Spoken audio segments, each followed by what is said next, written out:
जिस समय छत्तीसगढ़ राज्य का निर्माण हुआ था उस समय छत्तीसगढ़ राज्य में 3 संभाग थे।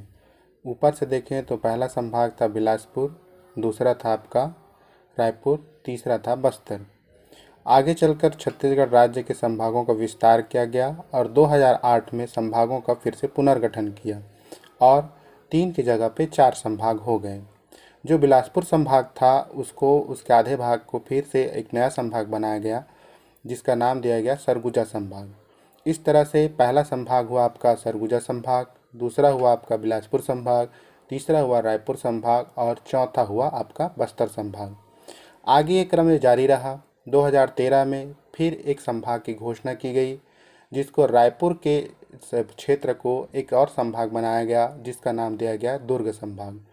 2013 के कंडीशन में अब छत्तीसगढ़ राज्य में 5 संभागों की गठन हो चुका था।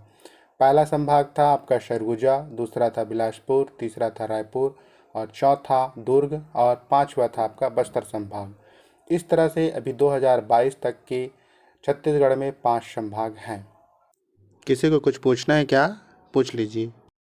सर, क्षेत्रफल में से सबसे बड़ा और सबसे छोटा संभाग कौन सा है?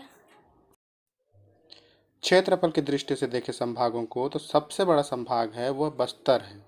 उसके बाद दूसरे नंबर में बड़ा संभाग है सरगुजा, तीसरे नंबर में बिलासपुर, चौथे नंबर में रायपुर और 5वें नंबर में दुर्ग। अर्थात सबसे बड़ा संभाग बोले तो बस्तर संभाग है और सबसे छोटा संभाग बोले तो दुर्ग संभाग है। और कुछ पूछना है? सर, और जनसंख्या की दृष्टि से सबसे बड़ा और सबसे छोटा संभाग को भी बताइए। जनसंख्या की दृष्टि से अगर देखें तो सबसे जो बड़ा संभाग है वो बिलासपुर संभाग है। यहाँ पे सबसे ज़्यादा जनसंख्या है। सबसे छोटा संभाग देखें जनसंख्या की दृष्टि से तो वह है बस्तर संभाग। भली क्षेत्रफल में बड़ा है बस्तर संभाग, लेकिन वहाँ जनसंख्या कम है क्योंकि ज़्यादातर हिस्से क्या हैं, सब जंगल है। आइए एक बार क्रम से देखते हैं। तो सबसे ज़्यादा जनसंख्या वाला जो संभाग वो बिलासपुर है, उसके बाद रायपुर है, उसके बाद दुर्ग, फिर चौथे नंबर पे सरगुजा और सबसे कम जनसंख्या वाला जो आपका संभाग है वो है बस्तर। धन्यवाद।